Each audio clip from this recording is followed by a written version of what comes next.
Okay, so hello, good evening and welcome. My name is Philip Duval. I'm the chair of Equality North West, a local body affiliated to the National Equality Trust campaign for greater income equality. Tonight's talk is the third talk I've hosted about the banks and the banking crisis. The first two with the BBC filmmaker David Malone, which you can view on our YouTube channel, illustrate very clearly that despite all the propaganda, the spending cuts and service closures that we are all suffering now are a direct consequence of the bank bailouts in 2008. Now, it is one thing to suffer this great crisis for the sake of the greed and reckless gambling of a few. It is something else altogether to realise that so much of what the big banks do is out-and-out fraud.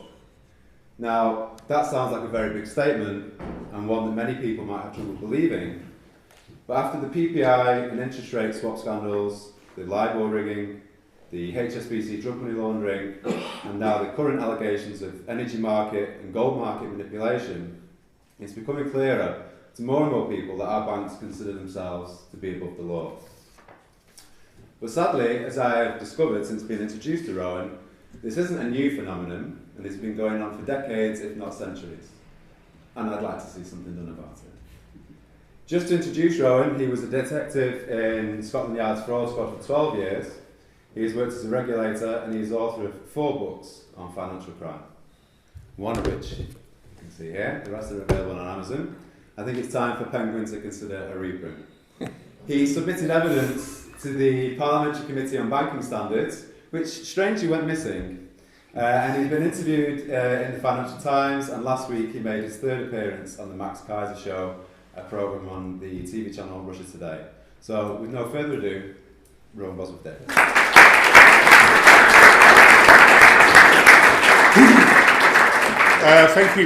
Thank you very, very much. Can I just ask you if you could hold the applause? You don't know what you're going to get. But good evening, ladies and gentlemen. It is a tremendous privilege to be here, and thank you, Phil, for inviting me to come and address. I had no idea that there would be so many people who would be willing to want to come and hear a talk about city fraud, which is why I actually had to rope my own dear son in to come along to support me, because I feared that it might just be the two of us. But thank you so much for coming.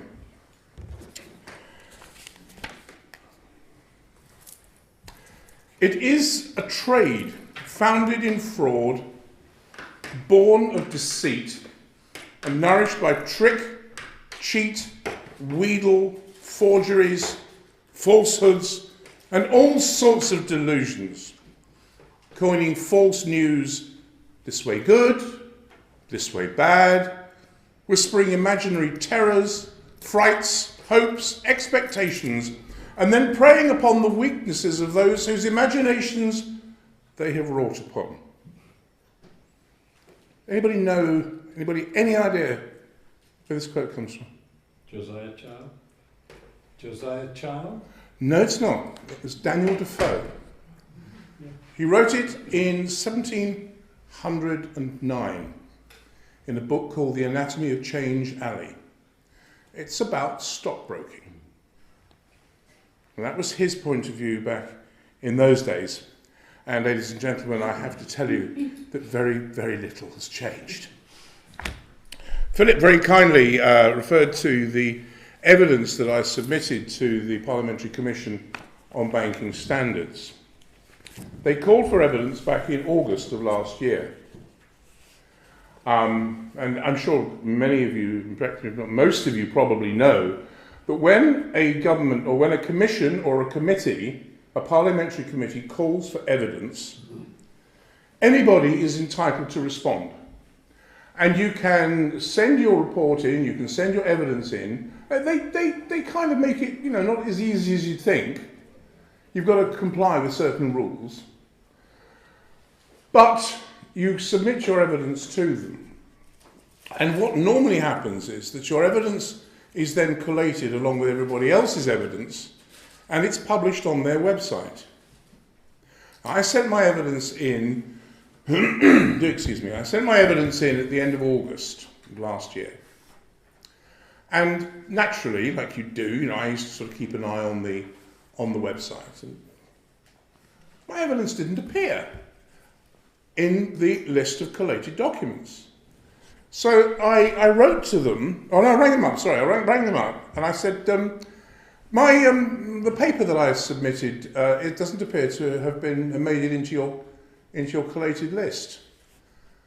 Oh, I'm terribly sorry, Mr. Bosworth Davies, we don't appear to have received any evidence from you. Oh, okay. I said, would you mind looking? No, of course, we'll be happy to look. We'll call you back.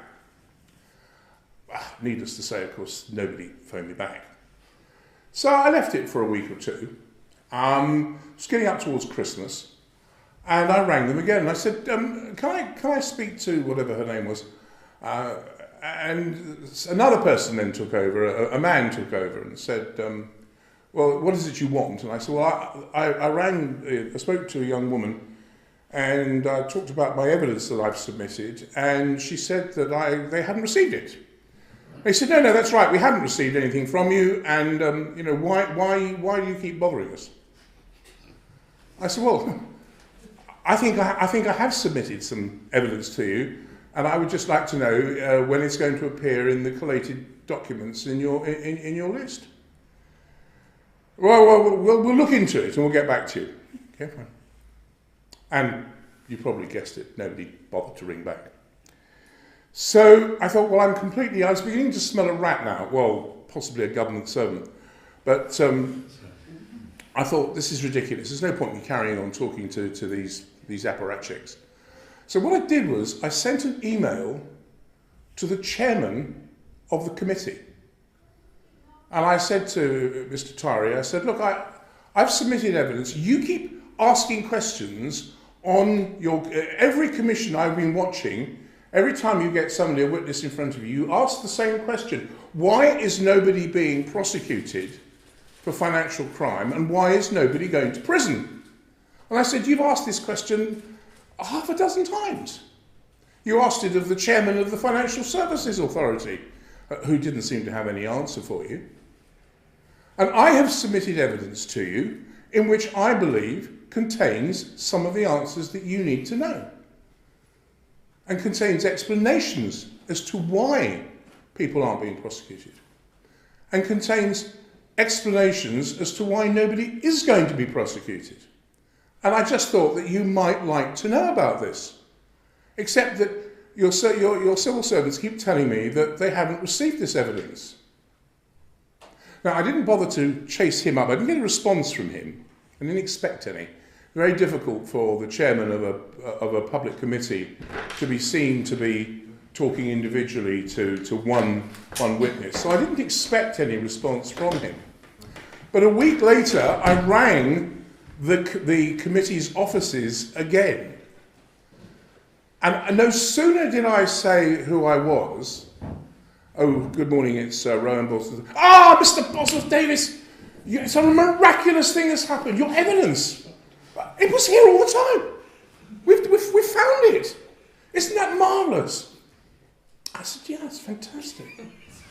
It's almost coincidental. And they said, well, of course we're going to submit it to all the members of the committee. And they said, but our people upstairs, our managers, they want to redact it. They want to cut chunks out of it. I said, well, help me with that? Why would they want to do that? And they said, because there are elements in your report which they believe would offend the banks. So I said, you're going to have to forgive me, but actually, right now, worrying about offending the banks is the last thing on my mind of concern. I really don't actually give a toss.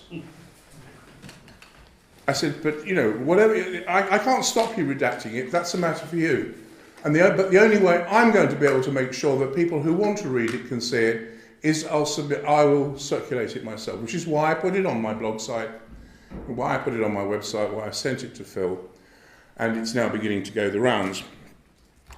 These were the opening statements that I sent in my evidence. This was the executive summary. This paper makes the assertion that the British banking industry has become identical with an organised criminal enterprise. It examines the nature of the criminogenic personality, and it determines the kind of person who is more likely to break the criminal law and why. It asserts that this state of affairs has been allowed to develop because of the failure of the regulatory process to develop the necessary skills and knowledge of the conduct of criminals to enable them to deal professionally with the misdeeds of the banking sector, and the reluctance of the regulators to use their statutory powers effectively. It defines why there needs to be a far greater degree of criminal prosecution brought against financial practitioners, and explains why such processes are among the only penalties that such practitioners truly fear. And I will try later on to explain what I mean by that. As Phil's told you, for many years of my life, I was a fraud squad officer. I started out my life, in fact, I qualified first of all as a barrister. But unfortunately in those days, I tried to get pupillage.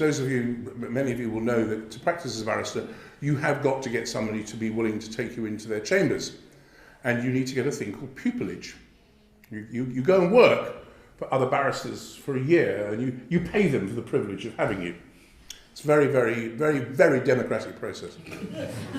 And so there I was, flogging the streets of the temple, trying to get pupillage. And meeting all these, this is back in 1971, and knocking on people's doors to ask them whether they would give me a pupillage or not.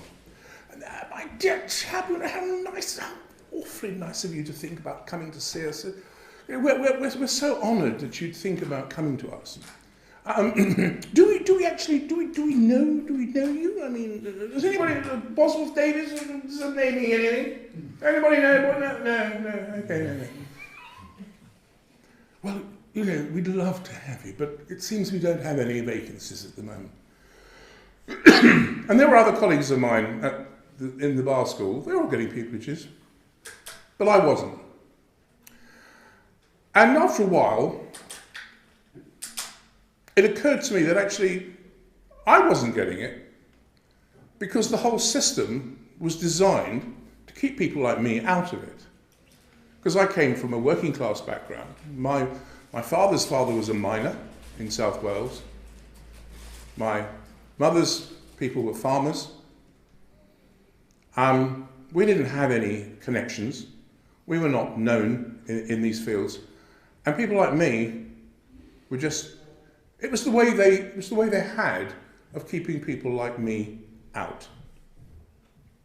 In those days, they didn't have the kind of scholarships and the bursaries they do have today. And it has to be said that the bar has changed, and it is becoming a little bit more open-handed. But it taught me an important lesson. It taught me a lesson that one of the elements that controls our society so much is the element of class. And that class is still wielding a pernicious influence in the way in which our society is run and is organised. And it occurred to me, it started to become clearer to me that there is one law for one element of the class structure, and there's another law for another element of the class structure. And of course, this started me in a very, very detailed reading analysis, and I started to read stuff that I'd never read at university. I think possibly most of us educate ourselves better when we've left university than when we're there. And I started to read Marx, and I started to read some of the more radical political writers, and I started to educate myself properly. And later, when I joined the Metropolitan Police as part of the Robert Mark era, when Robert Mark wanted to bring in better qualified people to come and become police officers in London in the Metropolitan Police. Many of you will be familiar with the fact that in those days the Metropolitan Police was the most corrupt, rotten to the core organisation, particularly among the CID, the very branch I wanted to join. But Robert Mark brought in a whole new breed of officers, and I was one of them. And very quickly I got I got into the CID quickly, and I was working in southeast London in a place called Peckham, chasing sort of young kids around the streets who felt that the best way to make to take money out of the bank was at the wrong end of a sawn-off shotgun. And what do you do? So anyway, things came to a head with a very interesting case there, where I realised that what we were dealing with was that these people had no intention of regulating their constituency. I won't name the name because the man sues, and he is still a litigious so-and-so. But it's a very well-known firm of financial intermediaries down in Bristol, who regularly appear on. You'll regularly hear them referred to on the radio. They're constantly being referred to as somebody that you can talk to if you're stupid enough about your financial affairs.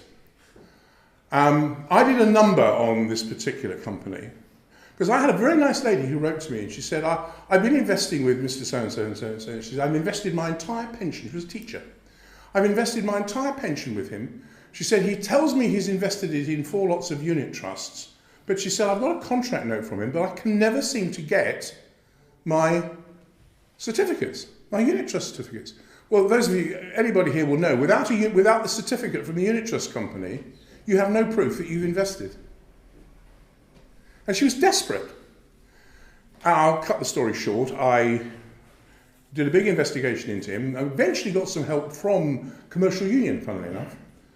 And I was able to prove that what he did was he would take money in from clients, he would purchase very large quantities of unit trusts on paper, and he had a backstairs deal with the unit trust companies.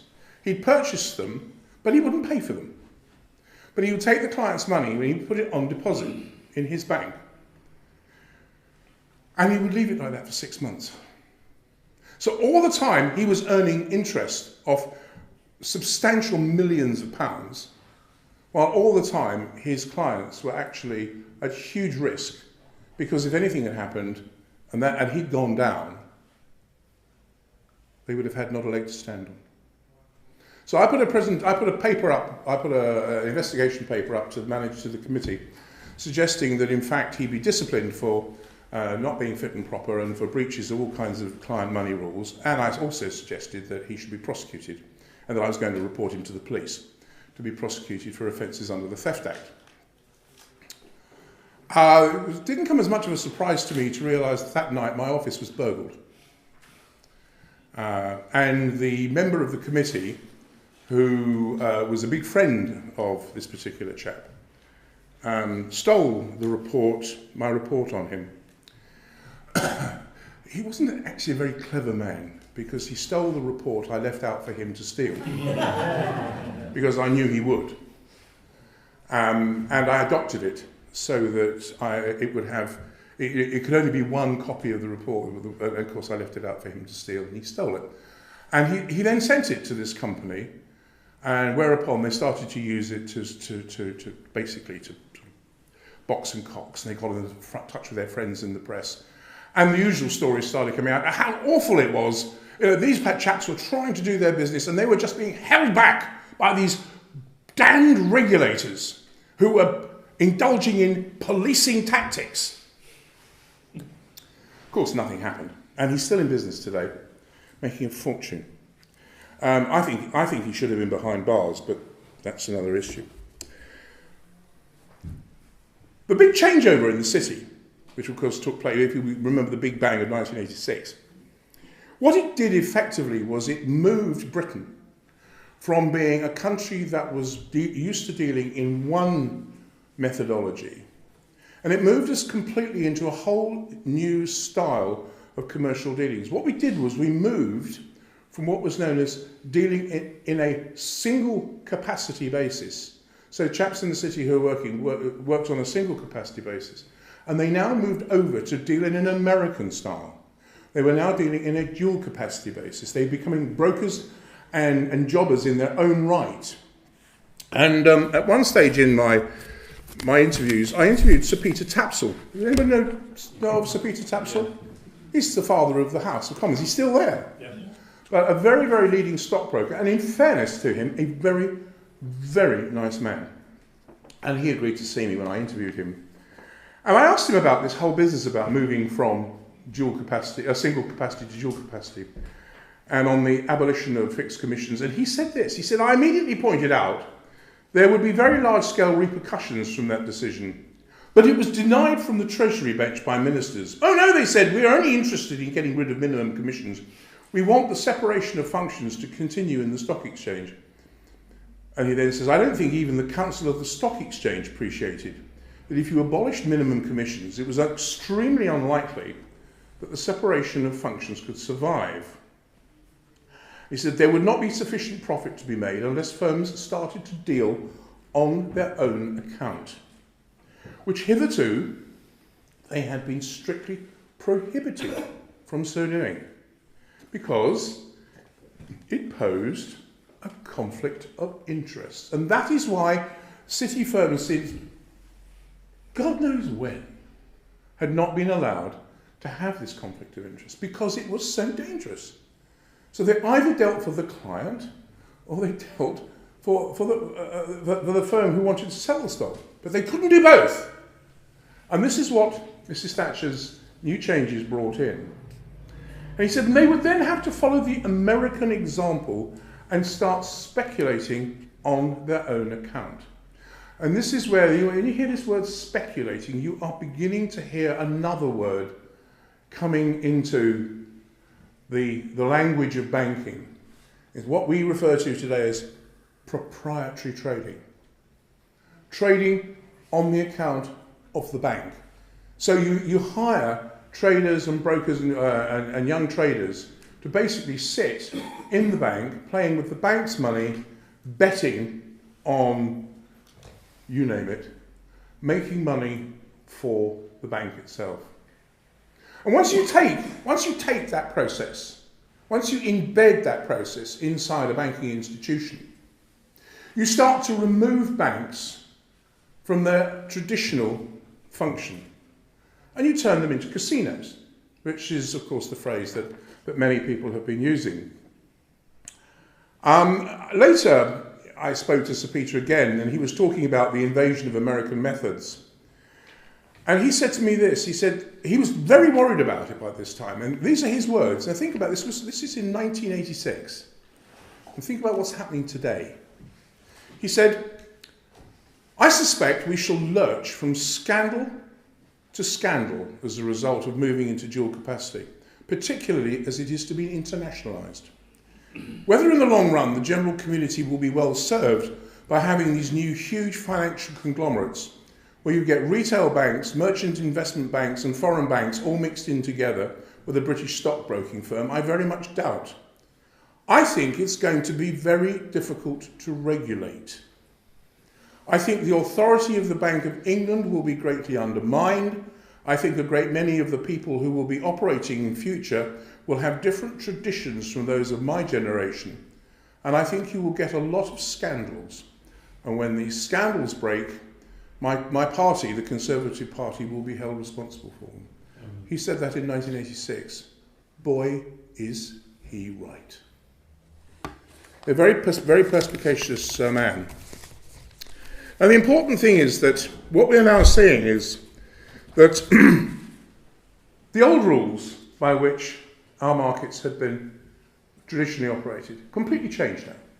It's now every man for himself. Fascinating report this morning in the Daily Telegraph for those of you who read that scandal rag, probably not very many of you, but a wonderful report there how a gentleman, a city gentleman called Mr. Anthony Saltz, has written a major report on the way in which Barclays Bank conducted themselves. And of course, being a member of the establishment, Mr. Saltz has given them a very, very, very hard slap on the wrists. But what he's been saying is he's talking about the changing culture. And it is this word culture that more and more starts to identify and look at what's been going on inside the banking community. The changes whereby the old rules, if you like, of looking after the interests of investors, the old rules have now been completely superseded. And the interesting thing is, you see, that excuse me, the British culture, financial culture, is not used. We weren't used in those days to dealing in securities. Think back. How many of you can remember? I mean, remembering your grandparents, if you can still do that. How many of them would ever have thought about buying stocks and shares? Yours would have done? Well, one of my grandparents was an aristocrat, and the other one of my grandparents was an international business person. So, perfectly reasonably, he might have done. Well, what was a woman? My grandmother ran a firm at the age of 70. Okay. Yeah, sorry about that. That's okay. It's perfectly... It's good to know that there are some people who might have done it. Yeah. But my point is that almost ubiquitously, the British ordinary man and woman in the street did not deal in securities. In fact, what most of them did, because most British working people didn't have enough disposable income to start investing in securities. And if they did anything at all, they saved. And they tended to save with, anybody think back? Refuge assurance. Refuge assurance, building societies. Building societies. Go back a little bit more. Oh, mutual societies. Mutual societies. They started to put the odd penny and twopence a week away with insurance companies. The man from the Prue, who came round your house every Friday evening and collected that twopence that went into your book. And the purpose of those policies was to do what? To bury you. Well done, madam. To bury yourself with dignity. That is how the working class saved enough money to avoid the ignominy of the pauper's grave. And from those days, the British method of investment and saving money began to grow. And as you've said, mutual societies grew up, which eventually became building societies, and all the rest of it. The point being that our tradition of dealing in investment products was completely different from our American cousins. But suddenly we're being hit around the chops by all these American methods. I've got to be conscious of the time. I've got about another, 15, 20 minutes?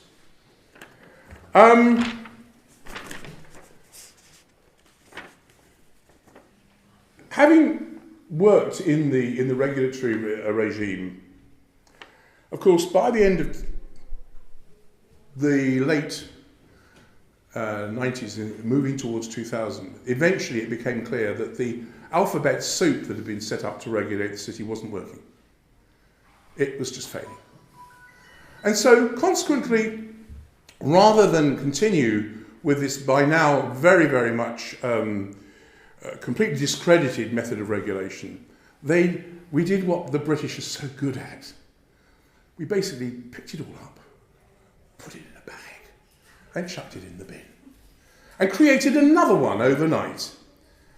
We took all the same people who had been working in the much discredited industry and moved them into new jobs. And we moved from the SIB, we now moved to a thing called the FSA, the Financial Services Authority. And the Financial Services Authority, of course, was going to be the answer to every problem. It was going to be the answer to a virgin's prayer. And indeed, this was definitely going to be the way forward. But I remember going to interview. I was invited by the Treasury to do an interview with the FSA about. Sorry, forgive me. I'm just looking for a reference. I was invited by the Treasury to go and actually do an interview with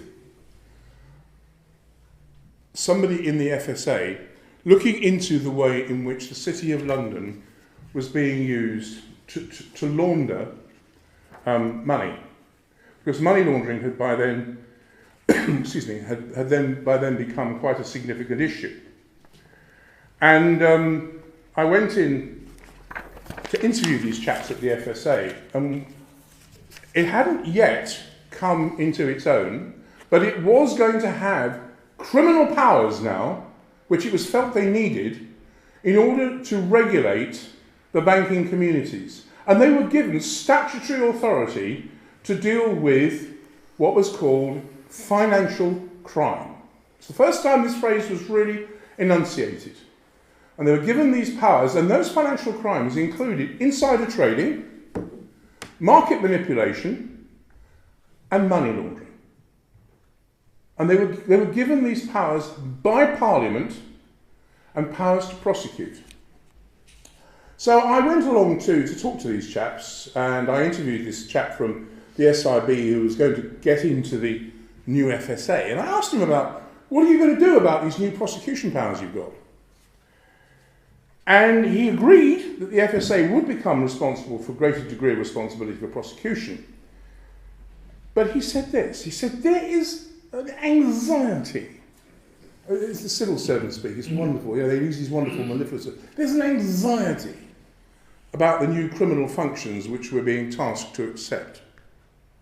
Various elements such as insider dealing, market manipulation, money laundering, all tend to colour our internal philosophy towards the question of conducting prosecutions. You really should understand, this is addressed to me, because of the difficulties associated with obtaining convictions in the criminal courts, there is no unswerving acceptance of the need for wholesale prosecution powers. What does that mean? Sorry. It means we're not going to do anything about it. It means that Parliament's given them these powers, but frankly, they decided they weren't going to play with them.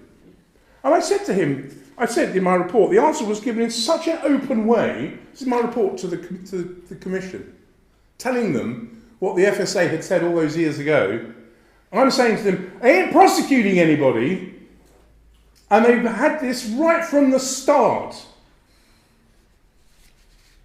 And this answer was given in such an open way, in contrast to so many other of the answers he gave. I invited him to state why he was so sure this was the case. He said this to me. He said, because frankly, Howard Davies, who was then the head of the putative FSA, because Howard Davies has no intention of ending up with the sort of reputation which so bedeviled the SFO, the Serious Fraud Office, in its early days. He refuses to be tarred with the same brush as Barbara Mills or George Staple. So all those years ago, they decided, no matter what Parliament says, no matter what we the people want,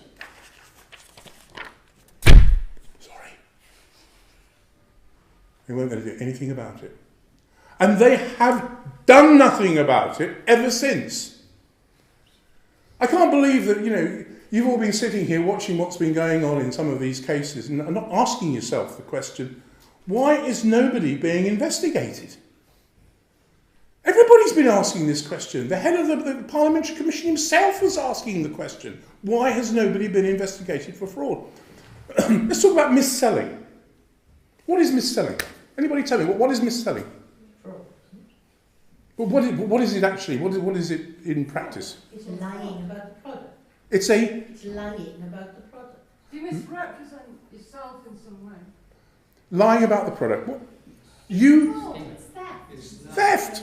Yeah. You go to a bank to get a loan for perfectly good reasons, and they say to you, oh, and we think it'd be awfully nice. Or, in fact, in some cases, we require you. We require you to take out an insurance policy so that if anything happens to you in the course of the repayment, the insurance policy will kick in and will continue the payments. Hands up here, who's going to say that's a bad idea? It's not, is it? It's a great idea. If you can afford it. It's a great idea. You have this insurance policy that if anything happens to you, if you get out of work, you break a leg, you get sick, the insurance policy will carry on paying off your loan. Except what they didn't tell you was, it wouldn't. it didn't work for you, it didn't apply to you, and it was never going to pay off your loan. What they took from you was your money on the basis of a lie. A bloody great big lie. Now, my friends, please take it from me. When you solicit somebody to part with their money, and you lie to them about the purpose for which this solicitation is made, so much so that it acts upon their mind and they part with their money because they believe you, and it turns out that it's not true, there's a very simple word for that. It's called fraud. And hundreds of thousands, well perhaps not hundreds of thousands, but thousands of second-hand car dealers have been routinely prosecuted for that. Thousands, if not hundreds of thousands of, I'm afraid to say, and sad to say, single women, single mothers, who've made false claims for benefit, but who haven't told the benefit agency about their boyfriend, about the man who lives with them. They haven't told him about that. And therefore they are then said to be obtaining benefit by deception because they're required to tell the agency. And they go to prison. And their children get taken into care for doing just that thing. I recently went on to Google, and I Googled banking crime prosecutions, and then I Googled single parents, benefit fraud, boom de boom, and got them down. In the benefit fraud cases, prison.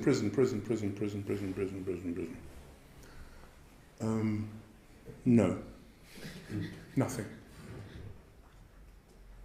I personally, I'm sorry, there may be people who think, well, you shouldn't have claimed benefit and not tell the state about your lover. And maybe you should. And maybe it is a crime. And if Parliament says it's a crime, as far as I'm concerned, it is a crime. But I think there are ways of dealing with it that don't have to involve prison. I don't think women should be in prison for reaching out just to seek a bit of ordinary human warmth and comfort, just because they've had the misfortune to end up in a situation which I don't suppose any of them wanted to end up in the first place. And I think that's for me, that's a leitmotif of our society. I don't want to get too involved in all that, I get angry. But now we have the FSA controlling the financial sector. One of our biggest problems was that, sadly, for those of us who are of the, perhaps more of the, I don't know what the word is. What's the word I'm looking for? I hate to say the left. Egalitarian. Thank you. That's the lovely word. Thank you. I don't consider myself of the left, in the sense that Phil and I have been discussing today. I consider myself to be a free thinker. But the problem for us was that this coincided with the same time as the Labour government with Brown and Blair, who came in and who basically gave the city its head. And Blair didn't, I don't think Blair cared. I don't think Blair was interested. I think he was far too busy invading Iraq and doing those sort of things. But Gordon Brown never got it. He believed what the city told him. The Labour Party always has. The Labour Party has always fallen for the city's lies. And they told him, oh, just hands off, Gordon. Leave us alone and we'll continue to bring in the money. And they were bringing in money. Nowhere near as much as they should have been, but he left them alone. And in those years, they cemented their own hegemony. And to finish this off, we got to a situation where at the end, what you and I had known originally as banking had long since ceased to be banking. That in the old days, if you wanted to borrow money from a bank, I can remember this. I remember trying to get my first mortgage. And I was told by the chap at Woolwich, the Woolwich Building Society, he said, well, I couldn't possibly lend you any money. You haven't been saving with us for at least 4 years. My parents had, but that wasn't good enough. In the old days, when a bank manager or an institutional manager who was going to lent you money, he had to stand behind the debt. He had to ensure that you were morally, financially, and in every other which way, suitable person to be able to give that money to in the sure and certain knowledge that you would repay it. Because it was his career on the line, it was his reputation on the line, if he ended up with too many bad debts. Because he was lending you money that his institution had put aside for lending purposes.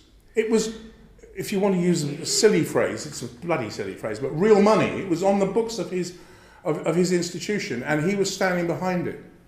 But of course, what happened was, in the last 10, 15, 10, 12 years, of course, we suddenly moved from talking about real money. There's no such phrase. I just use this as a because I mean, you will all know the word real money means nothing. It's irrelevant.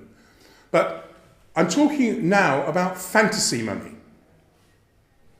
where you go to an institution for a loan, and that institution is falling over backwards to give you this money because they're now being measured on the number of loans they make because of the commission they're making. And they give you a loan, and you take the money. But what happens is this isn't money off their book. They then take that debt, and they reverse the polarity, and they turn it into an asset. And they package it all together, and they securitize it, and they sell it on to somebody else. So that debt that's on their book, that debt from you, sir, has now been securitized. It's turned into an asset and sold to this good lady, who in turn sells it on to this gentleman. And these things went all over the place like a virus. And these debts, these repackaged debts, and these re-repackaged debts, and then these split up tranches, and these re-repackaged split up tranches, went all over the place. And nobody cared, as long as you weren't the one holding the parcel at the end when the music stopped. Remember your kids? Do you remember being young and going to pass the parcel games at parties? Well, you probably did want to be the one that ended up with the parcel because that had the box of chocolates in it. But I mean, you understand the principle. And so we ended up with a banking system that completely reversed the polarities of everything we understood about banking. And the reason they got away with it was because nobody had the balls to stop them. This is my point about saying the regulators have completely failed. And they have failed, ladies and gentlemen, because the one message I want to leave with you this evening is this. The banking community now has long since bothered to equip itself and to engage with the rules by which they used to operate. And now the whole message is just get it off your books, move it around, the devil take the hindmost. And we are dealing with elements of business, and you've seen them yourselves. We've talked about the mis-selling. £20 billion worth of fraud. If that isn't organised crime, I'll eat my hat.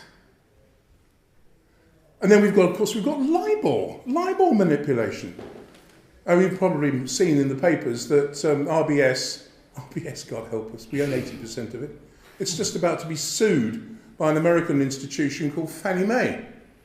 Major mortgage providers. Anybody stop to think that a major mortgage provider might be influenced by a fiddle insurance rate? Investment rate? No, never thought that one. So they're about to sue RBS. Oh, and they're going to win, because it's in an American court. That's another debt that the poor old taxpayer is going to have to pick up. Won't stop them giving each other massive bonuses, of course, but that's neither here nor there, of course. No, we're not allowed to talk about those things. And then, of course, there's the drug money from Mexico. HSBC decided, well, nobody enforces the money laundering laws in this country, which is true, they don't. The FSA has the responsibility for enforcing it, but they don't bother. They wrote out a lovely paper a couple of couple of years ago, June 2011, they published a paper saying, the banks aren't doing anything about money laundering. They didn't actually bother to prosecute anybody. They just said, oh, it's terrible. What are they doing about it? And consequently, but HSBC decided, well, we might as well turn this into a business case. And so they bought themselves into a small bank in Mexico, which had fallen on hard times. Quite how you fall on hard times and you're moving all that drug money, I don't quite understand, but anyway, I'm sure I could have done the job a lot better. And what they did was they re-registered that bank. You see, and then they re-registered that bank and it became a 99.99% wholly owned subsidiary of a bank called HSBC Latin America. And HSBC Latin America is a 99.99% owned subsidiary of HSBC Canary Wharf. I don't know about you, but any bank that is owned 99.99% by somebody else is owned by the guy at the top. And there was Lord Sassoon going public and saying, when people were criticising the FSA for saying they had done nothing about this money laundering of all this money, there's Lord Sassoon saying, oh, well, of course, you've got to understand that the FSA can't be blamed for this. No.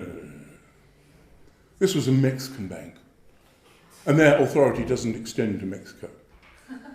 Well, actually, apart from anything else, to start off with, under the law as it stands in this country, if a British institution engages in money laundering anywhere in the world, or if the proceeds from that money laundering anywhere in the world come through a British institution, we have authority to investigate it and prosecute it.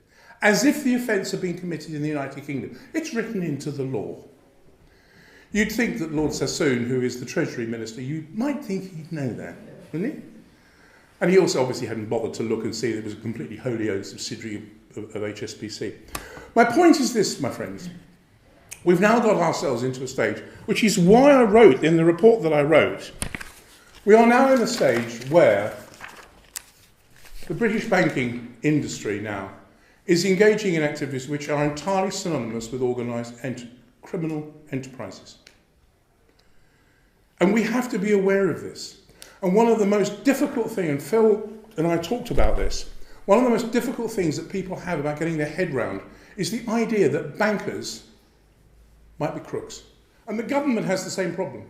And the regulators have the same problem. They have this problem that somehow the bankers are not crooks. They're nice people.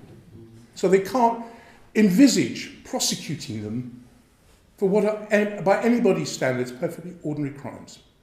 I want to finish my presentation by saying this. Some years ago, I was speaking at an event in Portugal. There was a jolly set up by a British business club, and I'd given a presentation on the money laundering laws in the UK, and I had said a great deal about the money laundering legislation, gone into great detail. And at dinner that evening, I'm sitting next to a guy, and he introduced himself. He was a main board director from Barclays Bank. And he said, Mr. Bosworth Davies, I listened to you today with fascination. And he said, it may be please you to know, I've read some of your stuff. He said, and very interesting, he said, but in one area you are wrong. He said, I and my class, that's what he said, I and my class will never, ever be prosecuted for financial crimes in the United Kingdom. Mr. Bosworth Davies, he said, we are a protected species. My friends, I think it's up to us to prove them wrong. Thank you.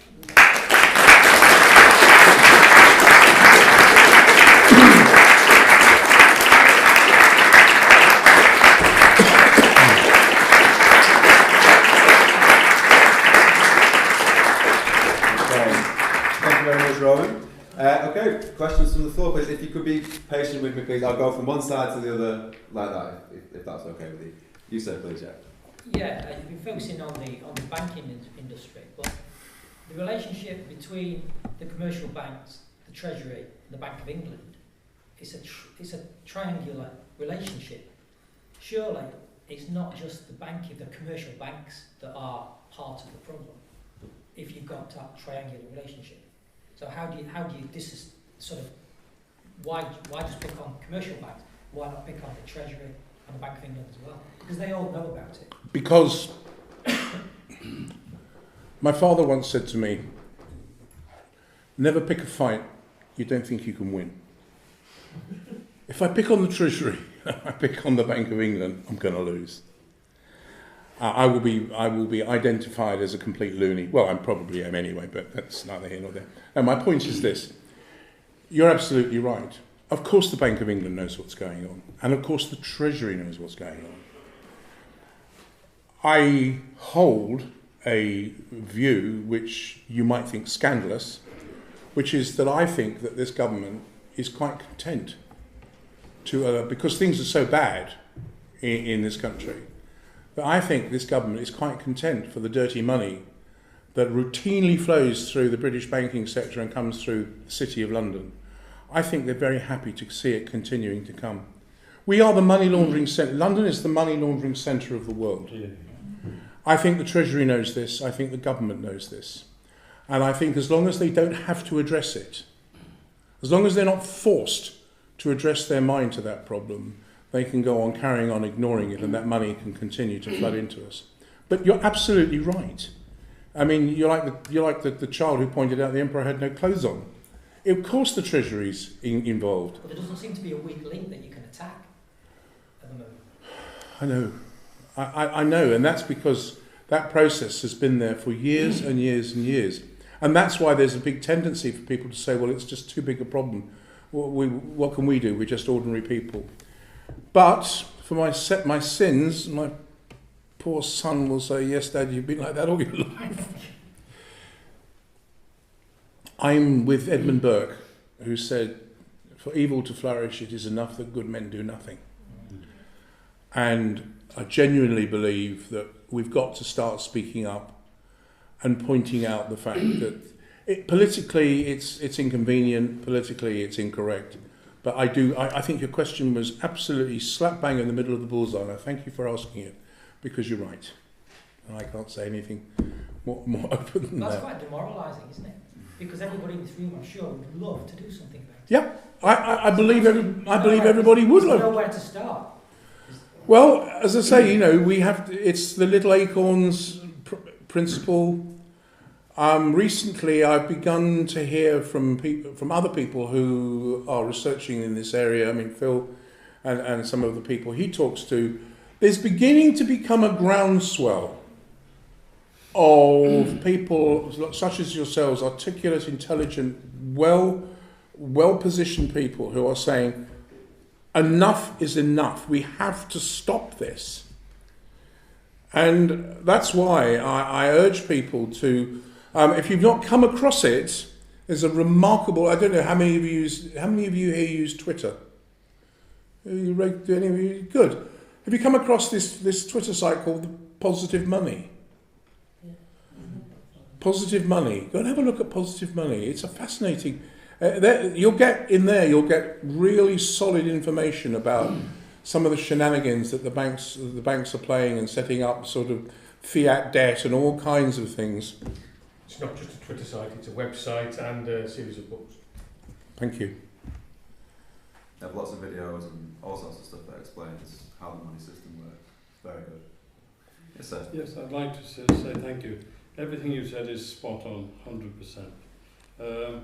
Lord Acton, who was close with Gladstone, said the power tends to corrupt and absolute power corrupts absolutely. The bit they never quote is the issue which is swept down the centuries and must be fought sooner or later is the people versus the banks. Gladstone said when he was elected he found himself in office but not in power. And the fact that he said the Bank of England, from becoming the banker's bank, has become the government's government. And he had no money in six figures independent of the city until he set up the Post Office Savings Bank. So the problem goes back to Cobbett, go back 1600, you find the problem has been running a long time, and now this generation, with Twitter, has the opportunity, but they need to be armed with the knowledge that the Treasury could issue all the money we require, expanding M0, debt-free, interest-free. You could solve this recession within 48 hours. I'd like to think that was... I'm with you entirely. I'd Well, I love to can believe prove that. it, Anybody else? Sir?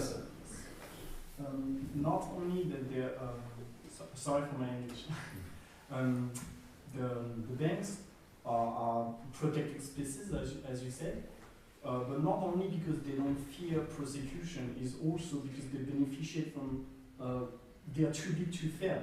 So they're too big to fail. So they beneficiate from what we call the moral hazard, which is that they're privatizing their bonuses, but when they face trouble, then they ask the public to bail them out. So my question is how can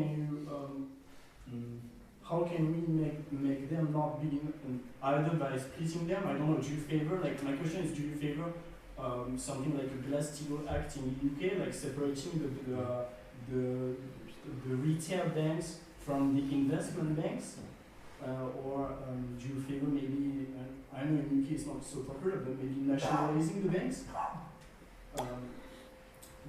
I'm first of all a great believer in the idea of ring fencing the banks along the lines of a Glass-Steagall model. You know, it's very interesting. If you go back and you look at the history of finance in a number of countries, one of the most successful models of all, believe it or not, was in America after the Wall Street crash. The era of Reconstruction that was brought in by Roosevelt, the truth in banking, as he called it, 1934 the Banking Securities Act, created this model of total separation of function. Glass-Steagall was later enunciated to give it a bit more teeth.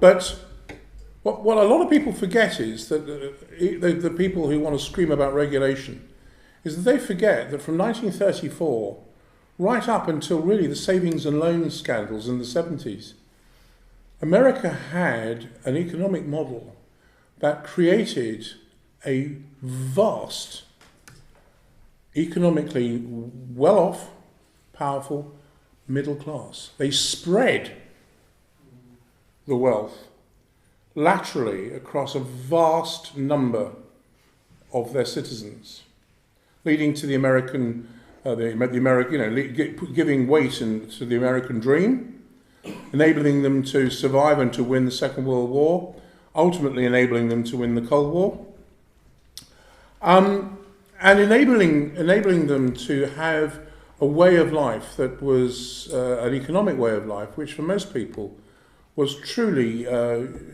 desirable. And it was only really first of all under Reagan, later a little bit under, unfortunately, Bill Clinton, and then later with crazy man Bush, that they started to reduce the level of regulation.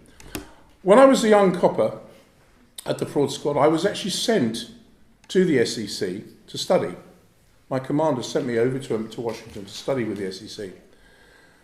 And the head of enforcement there had just read the proposals that Her Majesty's government were bringing out to set up a regulatory regime in this country. He'd read the white paper. And this guy wasn't very friendly towards British people. He was very, very much a strong American, and he wasn't crazy about the Brits.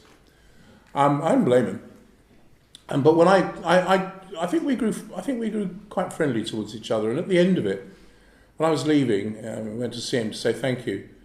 And he said, Rowan, he said, what you've got to understand is, he said, until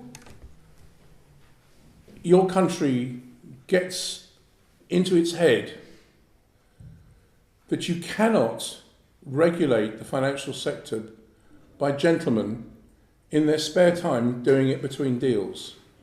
He said, the problem with you Brits is, he said, you think that anybody who handles another man's money is a gentleman. He said, and you're shocked and horrified when you find out that it's not true.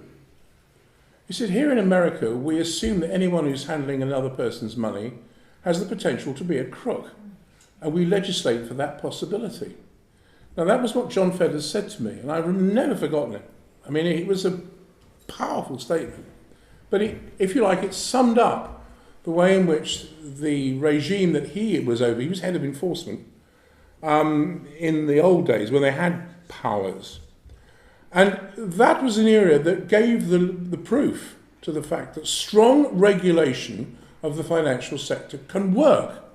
But it's got to be strong regulation, and it cannot be done by a bunch of part-time bankers sitting, or my favourite phrase these days, I don't call them bankers anymore, I call them banksters, because I think it fits. Funny enough, does anybody know where the word banksters came from?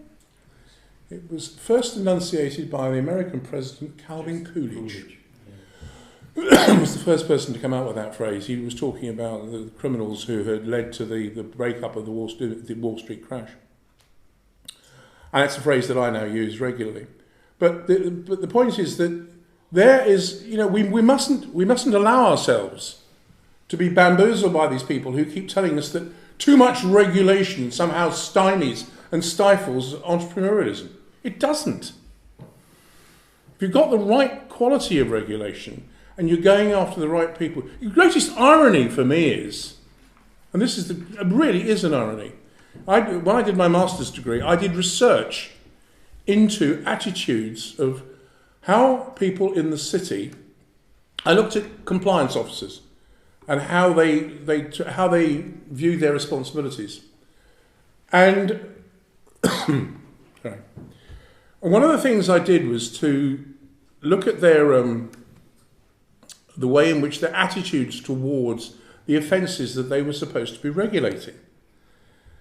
And I started from the premise that if somebody doesn't actually give a tuppenny monkeys about the crime they're supposed to be regulating, will they actually do anything about it? And so I started looking, first of all, at insider dealing, and then later on I looked at money laundering. And of course, it turned out that none of them gave a damn about it at all, couldn't have cared less. But they had, cushy jobs as compliance officers, and they didn't want to rock the boat. But the problem that came through was that I did a questionnaire with them, and I said, if a friend of yours were to be convicted of an offence of dishonesty arising out of his job in the city, how would that affect your ability to meet him, first of all, socially?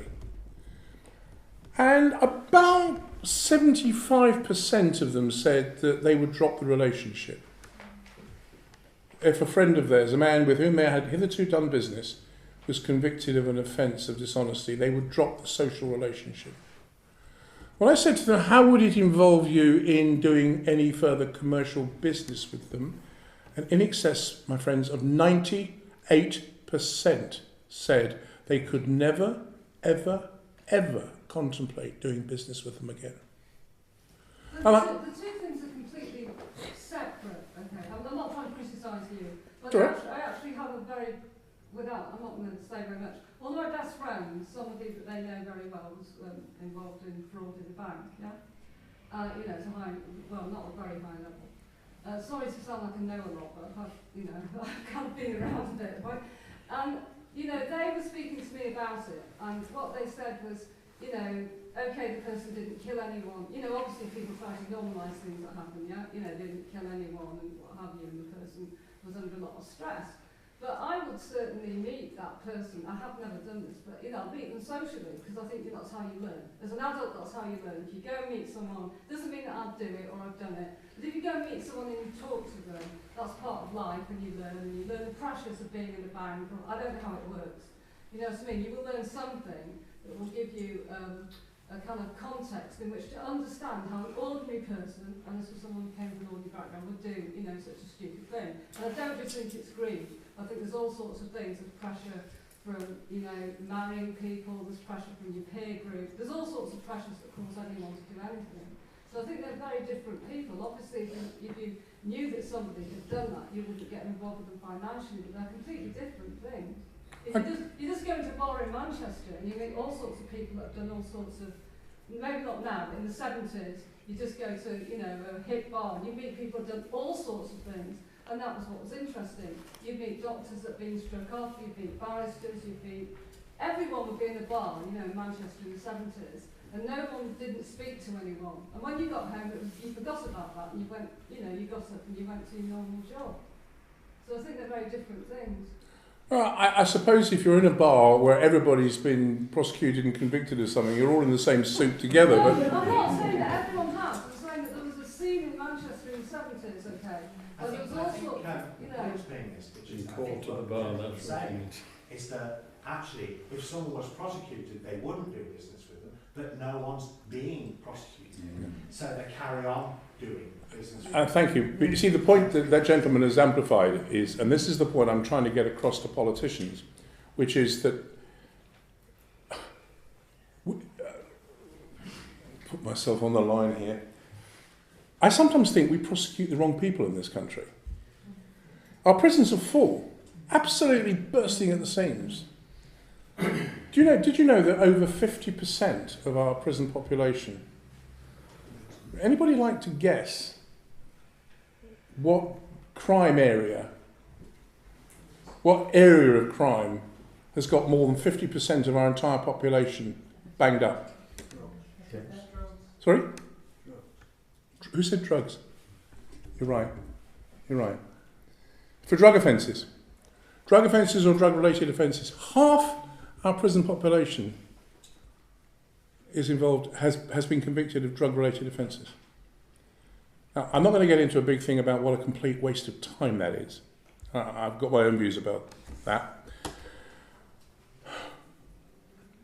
But the irony is that the average, if you come from where I come from in South East London, and you take the average street kid in South East London off one of the inner city sink estates, those kids, as far as they're concerned, they look upon detention, various forms of ASBOs. Well, ASBOs are a badge of honour. And then detention, and then whatever else, young persons institute, ultimately prison. It's a rite of passage. They expect it. The irony is, it doesn't prevent them from committing crime. It's neither here nor there. But the irony is that when in the financial sector, if we were to take out one or two senior bankers and prosecute them, for example, let's take enforcing the money laundering regulations. The money laundering regulations are there to make sure that banks don't launder money.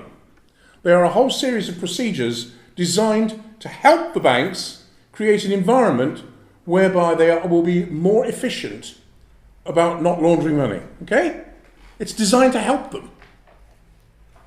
I know the old phrase, I'm from the compliance department, I'm here to help you, probably doesn't carry much weight anymore. But the regulations are there to provide a background for good best practice. But they're not enforced, and nobody complies with them. Or if they do, it's kind of, more in sorrow than in anger. I guarantee you, if 2 bank managers or 2 bank officials were prosecuted for failing to implement the necessary level of money laundering regulation in their institutions, failing to train their staff, failing to implement the proper procedures, there would be a Gadarene rush of institutional managers rushing to start to implement the procedures. They would do it because they would suddenly think, my God, it's on top of us. And this is one of the reasons I genuinely believe, and I wrote in my paper, that with the white-collar sector, when you're dealing with the crimes of the powerful, the one thing the powerful don't want is they don't want that exclusionary impact. And it's not about the amount of prison they get. It's about the fact of prosecution. Yes, ma'am? It seems to be what you're saying is exactly the same thing that we often hear in the press, which is that people only fear being caught. They don't fear paying the penalty. So what you're saying is, if only those people would be caught, then it really would make a difference. I genuinely believe that. And I'm sure you can. So, That's on the legal side, but on the legal side, what would help is if these people had some skin in the game as well. They had some responsibility for what they were doing in terms of their legal actions. You know, all the securitising of loans and passing them up, passing them on. They've no longer got any skin in the game. They've just done it, they finished it, passed it on, and now to the next one. So you need the legal structures as well to handle the legal side of it as well to make. in order to enforce in order to enforce upon them the level of their own responsibility. I agree. Again, everything you're saying, every single person in this room is saying, you're enunciating what is pure common sense. So why is it that our politicians can't say it? I think if I was wondering about the thing in Cyprus where they imposed capital controls and what was the likelihood in that happening in the UK? Is that would they be able to do that over here? Would there be any legal recourse or anything like that? I think it would be much harder in this country to start getting into that kind of... You must remember that one of the problems with Cyprus is that there is, if you like, there's a kind of moral dichotomy in the sense that Cyprus, for years, I've worked in Cyprus, I've actually been over there and I've worked with their central bank to try and implement anti-money laundering legislation. Cyprus prostituted herself for many, many years, playing games fast and loose with the Russians, the Romanians, and the Bulgarians. The reason for that is, of course, they have a shared religious culture in the Orthodox Church. And Cyprus prostituted her game for so long, allowing all this money. You see, one of the problems in all societies is, and this goes back to the gentleman who asked you, sir, you said about would there be a problem if maybe one of the banks was allowed to fail? I don't think there would. I think there'd be a bit of a shake-up, but I don't think ultimately, I don't think we'd miss one of these banks. We got too many anyway. And what we need to do is, if you like, split them up into much smaller entities so they don't have that kind of inertial power. So when they get so big, we can't take them on because they're too big to fail. But going back to your point, all societies that deal with Western banking technology and methodologies, there should be a very, very careful balance between, and you can tell the health, if you like, the moral health of a society by the number of banks it's got per capita. Because we don't actually need lots and lots and lots and lots of banks. A lot of people will say, oh, what about competition and all that good stuff? Yeah, okay, let's have a bit of competition. But if I tell you that in Cyprus, they have, I think the figure's something like, is it 3 times as many banks as they need? They're grotesquely overbanked. They've got more banks than a dog's got fleas. And if you were to add up the capital adequacy, in other words, the amount of operating capital they need under EU law to operate themselves successfully, lawfully, the amount of operating capital that those banks would hold is 8 times the GDP of Cyprus. And what that tells us is that Cyprus is an environment that's got many, many, many, many, many more banks than it needs. And so the question becomes, why have they got them? And I would venture to suggest they've got them because we've got lots of Russian, I'll come back to it, I promise you. Lots and lots and lots of organised crime money coming out of Russia and some of the Eastern European diasporas. Anybody here been to Romania? Mm-hmm. No? You been there? Mm-hmm. Interesting country, isn't it? Mm-hmm. That's a vote of confidence. I've worked over there for on and off for nearly 9 years. And one of the things that always amazed me about Bucharest, here's a country that's on its uppers, truly on its uppers. Here's a country is still incredibly poor. and is still incredibly corrupt. And the organised crime gangs, the mafias, tend to run most things. Have you got how many casinos have you got in Manchester? I don't know. I don't think there's any. Probably count them on the fingers of two hands, wouldn't you? In Bucharest, there's a casino on every street corner. Thousands of them. And they're all money launderers. They're there because that's how they, the money comes in and it gets sloshed. I did a huge case study on I did a lot of work on one. And it's the same with Cyprus. In Cyprus, it's banks. Once you start to prostitute your economy, and once you start to allow others who've got interests in using your legal community as a means of laundering the proceeds of their crimes, but they've got no interest or no intention of investing in you as a structure. So they're just using your society and your laws as a means of moving their money through. You're in trouble. Because you end up... I'm sorry? That's London then as well. Yeah, is that London as well? Yes. Yes, it is. That's the problem, isn't it? It is. It's exactly the point. Why do you think all our banks at the moment... Now, you've just heard that Mr. Osborne... Sorry, did I say something? Mr. Osborne has now come out and told them that they've got to radically recapitalise themselves. They've got to raise their capital adequacy. Of course, none of them want to do that. Banks don't like having unencumbered cash lying around that they can't be leveraging. But Max Kaiser, the gentleman that Phil referred to, who interviewed me the other day, he's got some remarkable, interesting ideas about that. He predicts that before the end of this year, the British banking sector will need another bailout. And where's that money going to come from? Yeah, you're right. So the question I come back to is, do we take it from the banks or do we take it from the taxpayer? Because either way, you end up with the same result. Or write it off. Or write it off.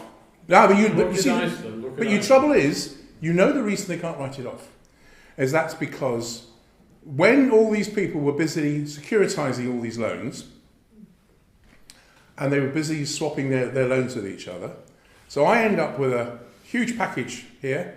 I've got a 10 billion tranche in my thing here. Well, I don't want to be the schmuck ending up with that if it all goes belly up. Blair-shaped. Blair-shaped. Because I don't want to be the fool, the greater fool theory ending up with this package of muck.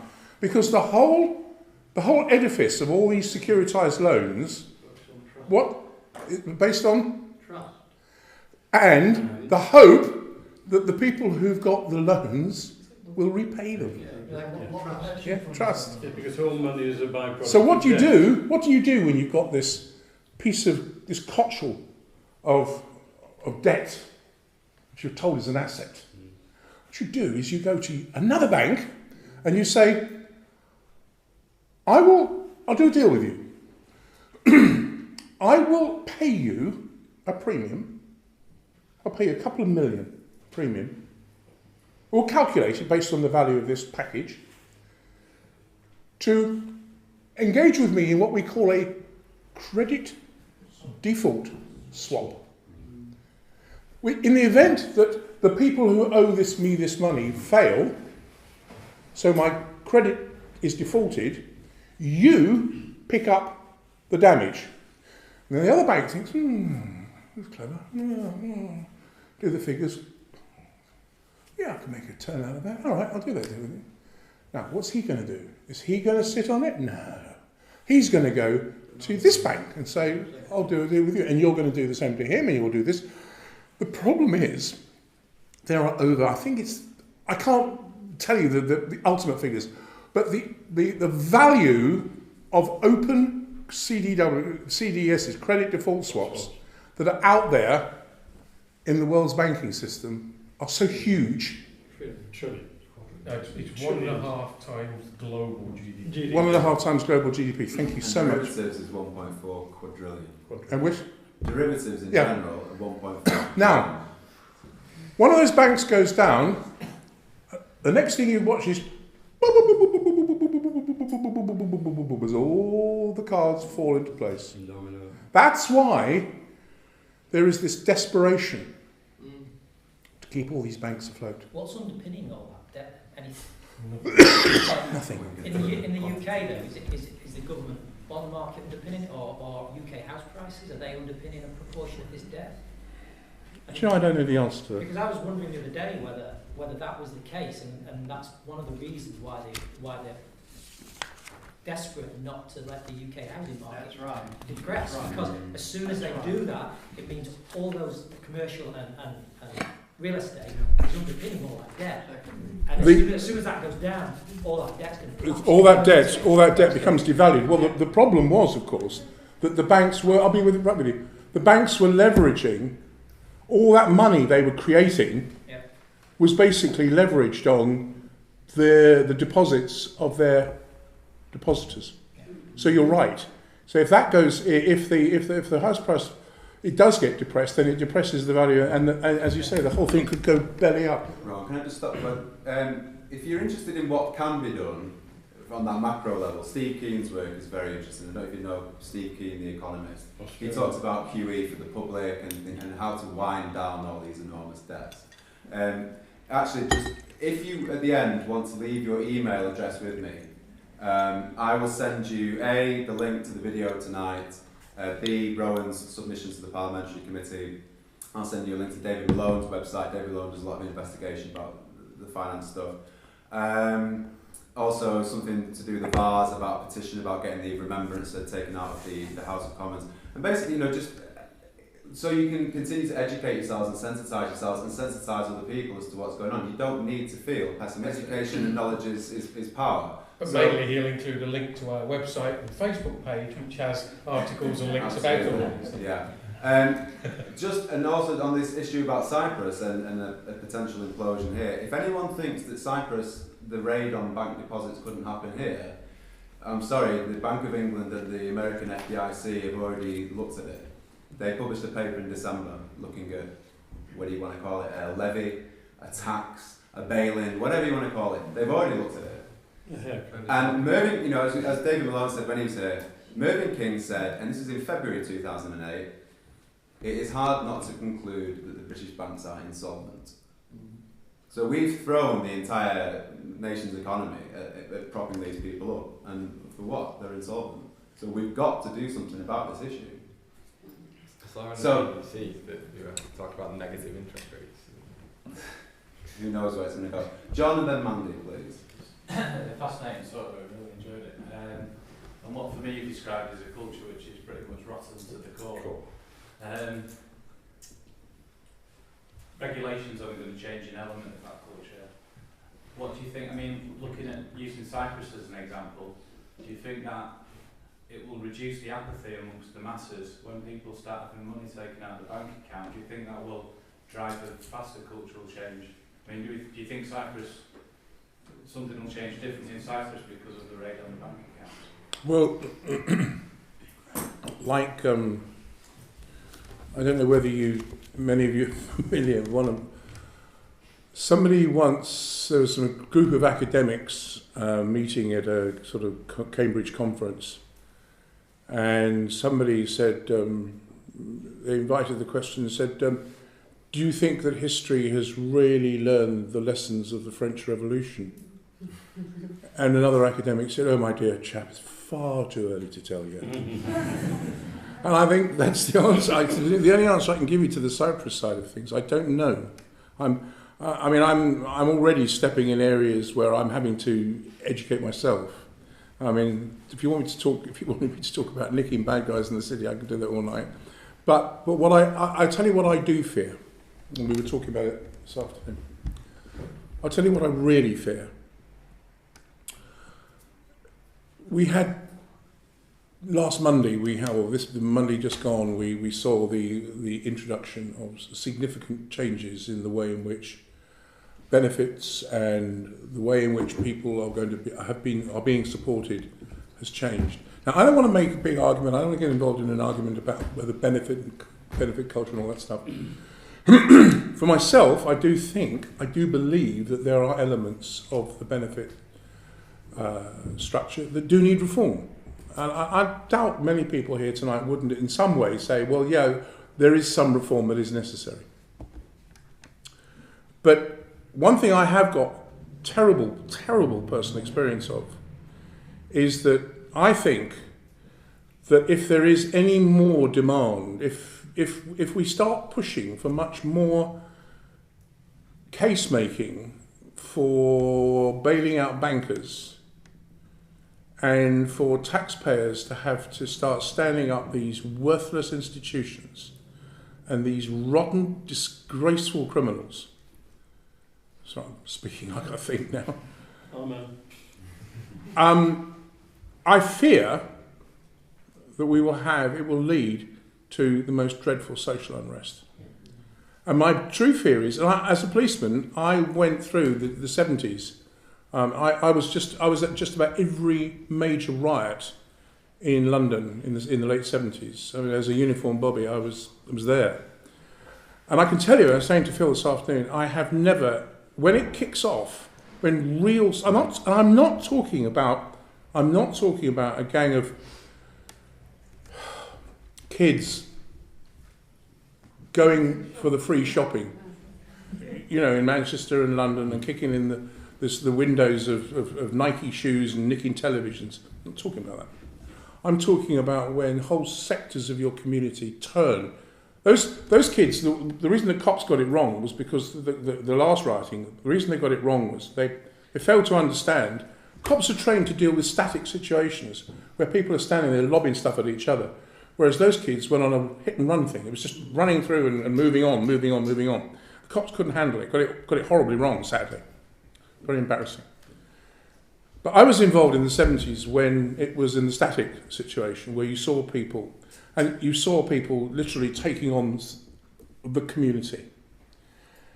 I've never been so frightened in all my life. I genuinely thought one particular day, I thought I was going to die. Where we were looking at a whole phalanx of members of the National Front coming towards us with pickaxe handles and God knows what else. And no, I can't make a camera. But and I don't know if any of you have had this terrible experience, but I mean, when you actually experience civil unrest where people have nothing to lose, it is truly awful. And that is what I fear is going to happen in our inner cities. And I don't think it's very far away. That people will say, no, I'm not going to do this. And I think they'll start targeting banks. And I think they'll start targeting financial institutions. And I think it will be sheer, just outright rage. I think the last time we saw it, I had left the job by then, but I think the last time we saw it was in Thatcher's poll tax riots. Remember the poll tax riots? And they're pretty grubby. And I think the next lot that kick off are going to be just the same. And that's what I fear, genuinely. I think the kudos of banking, you know, if you meet someone when you're out and about, they're almost embarrassed to say they're a banker now, whereas 10, 15 years ago we were quite proud to You're right. say they were. You're very right. Okay, so we said Mandy, this young lady, Sean, and then anybody else, was it? Oh, I'm sorry, this gentleman and then yourself. I'm sorry, thank you for waiting. Just a brief point about house prices, because the gentleman is fantastic. It was all based on house prices ultimately. And in fact, that's not the case at all. The case is that house prices are part of the same house of cards as everything else is.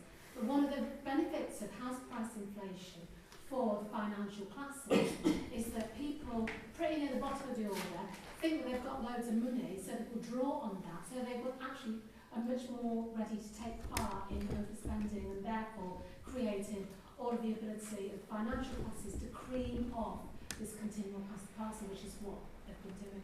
That is an important point, actually. You know, this whole sort of we've been living beyond our means is drivel.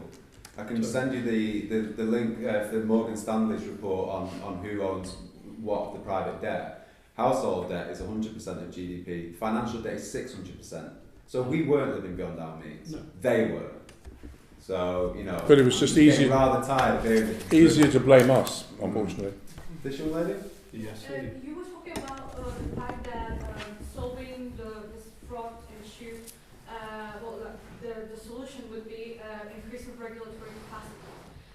Would you, a gentleman over there was also talking about this triangular relation between the Treasury and the Bank of England and commercial banks. So to what extent would you support nationalising the regulatory capacities or transferring them into the private sector, although we have already seen that they have failed? As you can hear, I have a inbuilt reluctance to see too much resort to nationalisation. However, I fear that there could well come a time when that may have to be certainly part of the answer. But I would say this, I would say that you don't have to, actually, believe it or not, you don't have to go very far to engineer a change in culture in ordinary people. And I think it's one of those things is that we have to hope that the new regulators are going to start engaging in re-engineering a cultural change of attitudes whereby the people who work for them do not manifest this laissez-faire attitude, this hands-off, this light-touch approach that we will develop. And I can only say this, it made Phil laugh this afternoon. When I joined the fraud squad, there was a group of us who were taken on to the fraud squad. And one of the things we started doing, we were a new breed, there's no doubt. We were not the old breed. We weren't the old corrupt old detectives. We were a new breed of young detectives. And we genuinely were incorruptible. I mean, there was a kind of a cadre, a camaraderie of men and women who made an ethic of saying, we are going to take these people down. They're not going to get at us.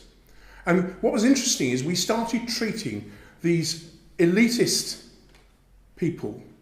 We completely ignored their elitist attitudes. We started kicking their doors in at 5 o'clock in the morning. You know, some bank manager, can you imagine Bob Diamond having his door kicked in at 5 o'clock in the morning? You know, get in the car, mate, you're nicked. And that's how we treated them. What we did was we deliberately went out of our way to cut through all these elitist rules, all these elitist attitudes they had about themselves, and these platforms on which they stood, and we took those platforms away, and we treated them exactly the same way as we treated burglars and robbers in working class communities, criminal class communities.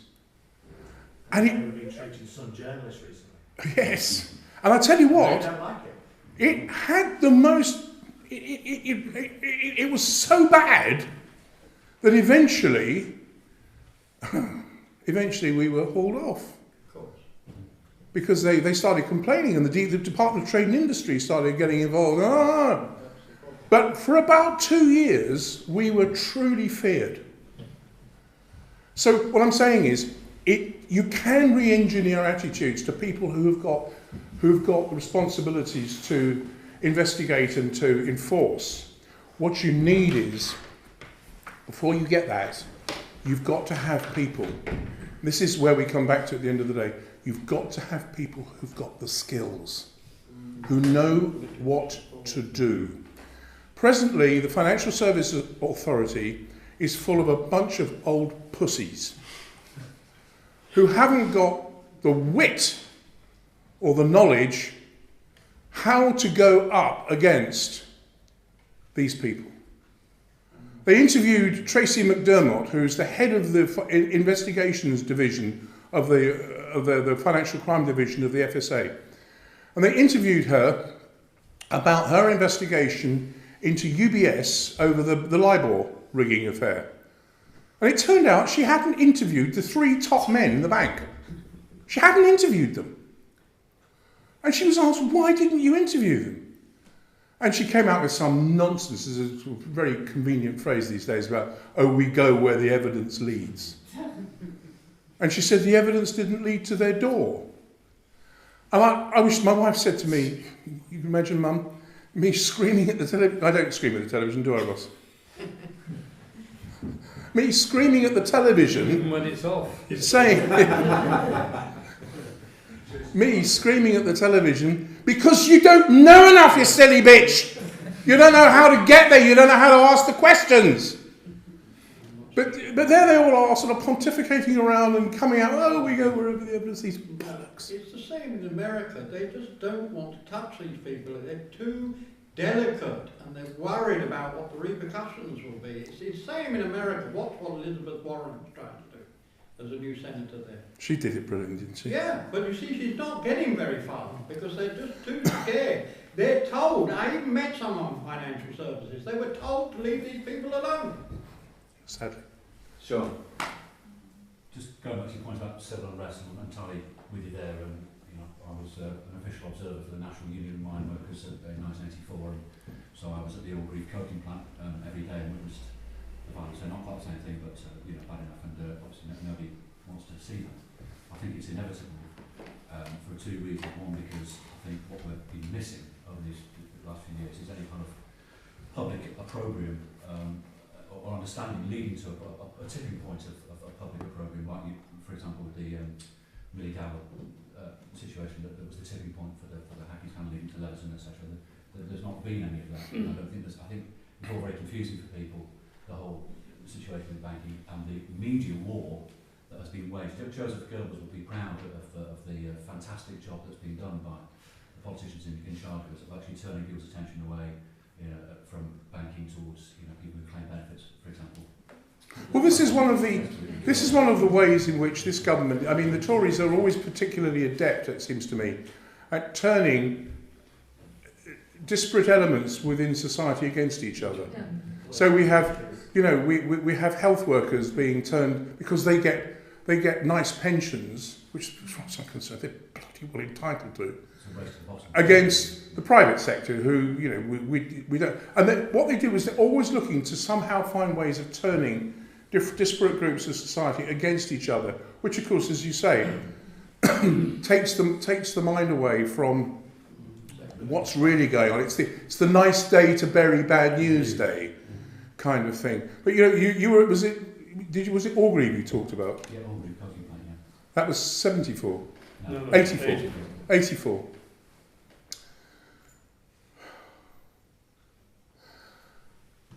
If it's any consolation, we used to have, that was when I was at the fraud squad. And I remember going down when we'd had an early morning turnover and we'd nicked somebody, and I was having breakfast downstairs in the bottom basement of the nick. Huge Holborn police station, a massive police station. And it's what's known as a marshalling centre, where when policemen were being sent off as aid to other districts, they would stop at Holborn and have a breakfast. And I went downstairs, and coming, as I do, from one side of my family, from a mining community, naturally you can understand that I have a very significant degree of sympathy for the mining community. I went downstairs for my breakfast, and sitting across the table from me were half a dozen young bobbies. Oh, couldn't have been more than 20 years old. And they were being shipped up to somewhere, I don't know, somewhere in Derbyshire somewhere. And they were all in civvies. They used to travel in civvies and then get dressed up when they got up there. And they'd all got T-shirts. And it said, Arthur Scargill pays our mortgage. And I just lost it. And I said to one of these kids, I said, we'd all heard the stories about what was going on. And I said, you guys, you should be ashamed of yourselves. I said, you are running riot up there. And you think it's funny, and you're all earning overtime on overtime on overtime. I said, you forget, you're going to leave the poor old local copper who has to police those communities on his bike. When you've gone, he is going to have to renegotiate, because all policemen renegotiate their response with their community. I said, you're going to leave him in such an appalling position. Ah, yeah, what do you know, Grandad? And all this, which is the typical stuff you got from him. So anyway, because sometimes I have a very short fuse, I suddenly reached forward and grabbed hold of his hair and smacked his face down on his beans. And I said, that's what I know, you want some? Yeah. And it was a God almighty row. I nearly got sacked, but it all got hushed up. It all got hushed up, as it always did. But thank you for that intervention. It's very hard to talk about. We've not got much time left now. This gentleman here's got a question. Does anybody else? Mike, this gentleman, Morris. Okay, we have to be. Oh, sorry. So this gentleman after that gentleman. I'm sorry. Oh, my memory's not great. That gentleman there, please. Yes. Then this gentleman. What kind of message do you think it sends out when our last democratically elected Prime Minister, leave number 10 for a plane to New York? $2 million a year with JP Morgan. Indeed. Well, I don't think it sends a. I think I share your view. I mean, to me, it's the thin end of a very shitty wedge. And I just feel that I find it so hard to believe that we have these politicians who have now got to the stage of treating this country with such disdain. It's just become a cornucopia for them to fill their boots and to enrich themselves, while leaving behind a group of people who constantly, I mean, we're all of us being constantly bamboozled. I think we're getting a little away from the point that I started out on, but I think it's relevant. I think it comes back to this issue of what we're led to believe and how our minds are turned away from the real problems.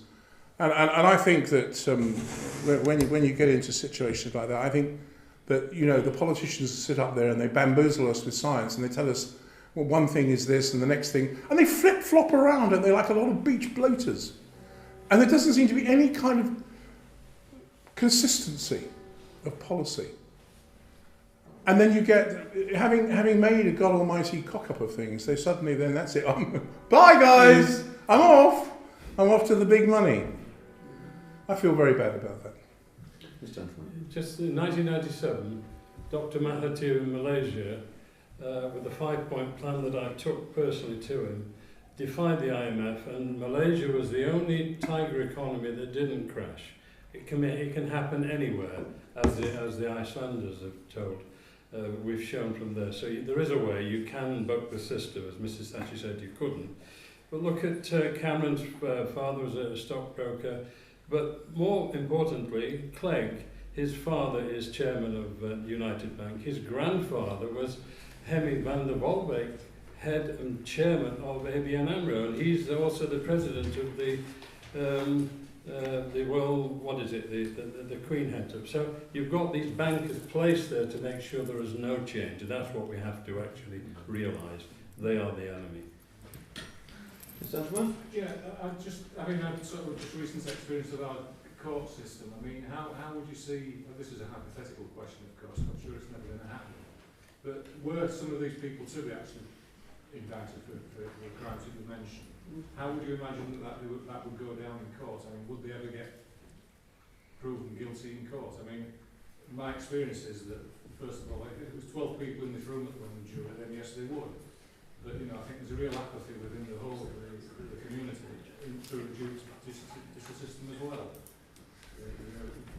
I'll tell you what I fear at the moment.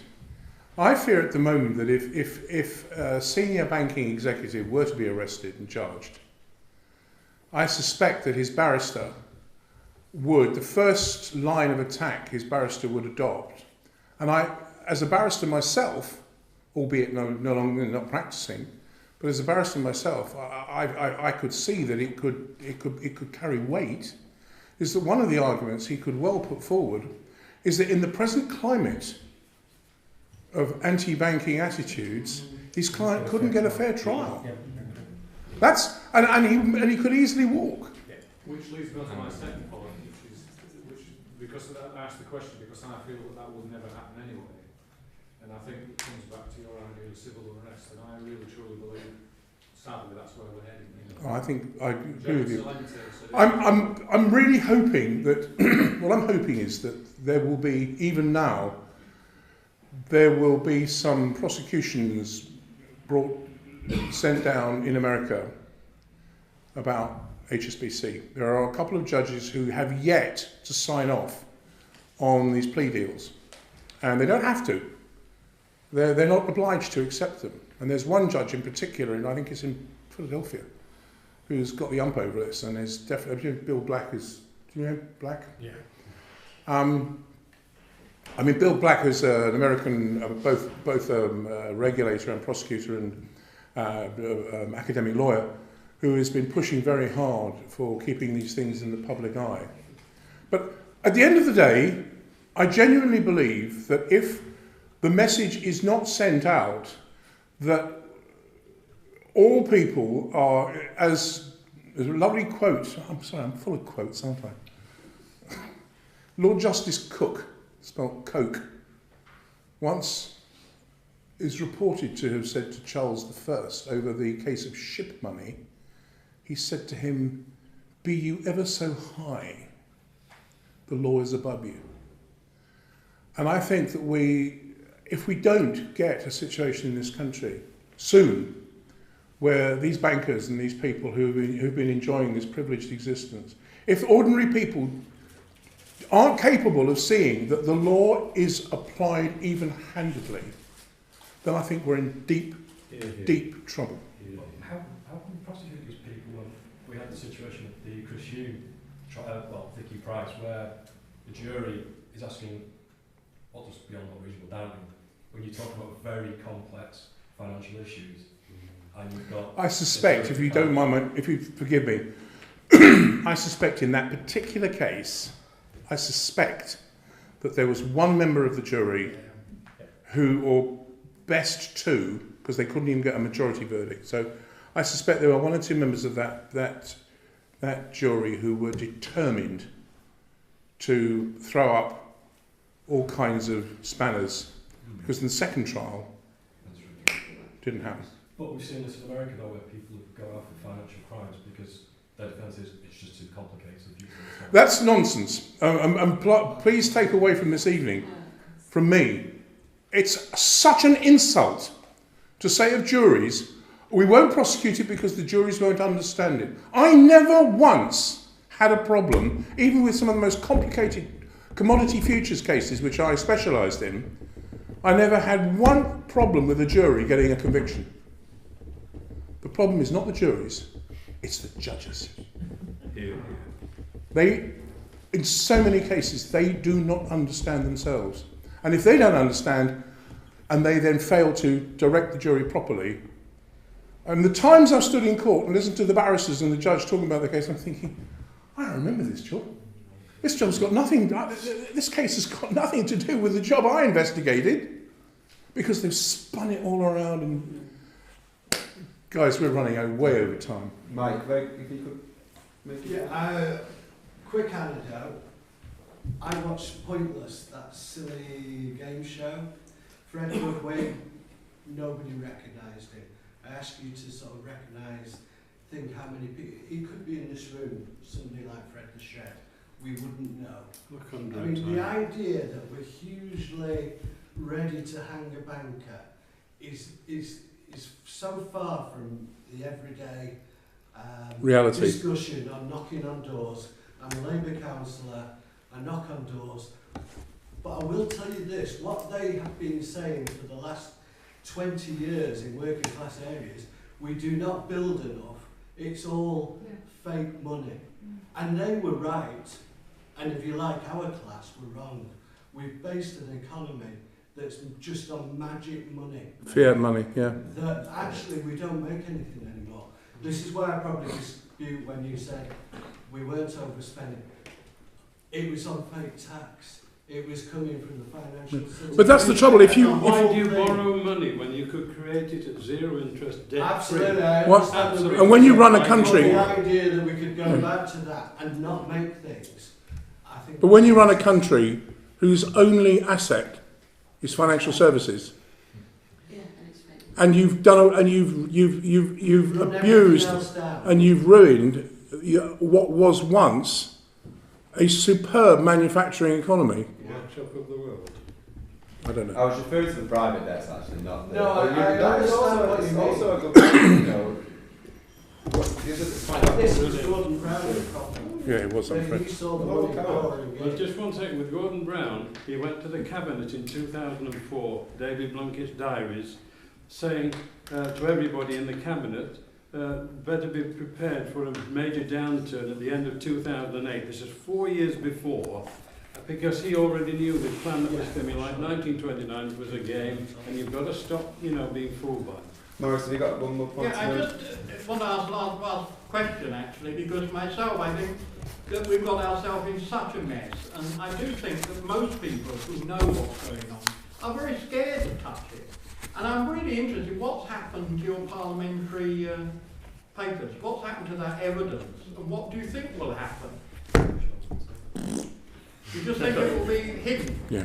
Nothing will happen at all. So we have to wait to see crisis after crisis going through Europe, because that is what's going on. Ironically, it's not just me. I've actually had 2 or 3 people ring me up or email me and contact me and said, same thing happened to me, over different things, from this commission. Yeah. And you see, what we've got there is we've got this self-appointed elite civil servants who are deciding what the committee and commission will see. And it's only when you ring up the chairman and say, by the way, did you know that suddenly it's, oh, we found your papers. Enough. Thank you very much, everyone, for coming tonight.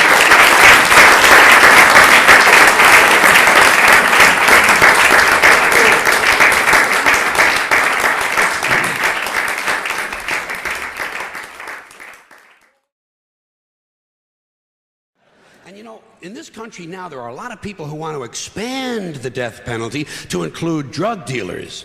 This is really stupid. Drug dealers aren't afraid to die. They're already killing each other every day on the streets by the hundreds. Drive-bys, gang shootings, they're not afraid to die. Death penalty doesn't mean anything unless you use it on people who are afraid to die. Like the bankers who launder the drug money. The bankers who launder the drug money. Forget the dealers. You want to slow down that drug traffic, you got to start executing a few of these fucking bankers. White, middle-class, Republican bankers. And I'm not talking about soft American executions like lethal injection. I'm talking about fucking crucifixion, folks. Let's bring back crucifixions, a form of capital punishment that Christians and Jews of America can really appreciate.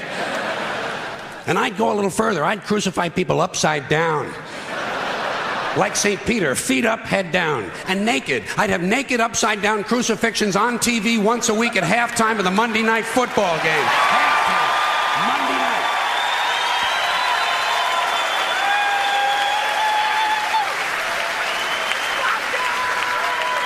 The Monday night crucifixions. You'd have people tuning in, don't even care about football. Wouldn't you like to hear Dan Deerdorf explain why the nails have to go in at a certain angle? And I'll guarantee you one thing, you start executing, you start nailing one white banker per week to a big wooden cross on national TV, you're going to see that drug traffic begin to slow down pretty fucking quick. Pretty fucking quick. You won't even be able to buy drugs in schools and prisons anymore.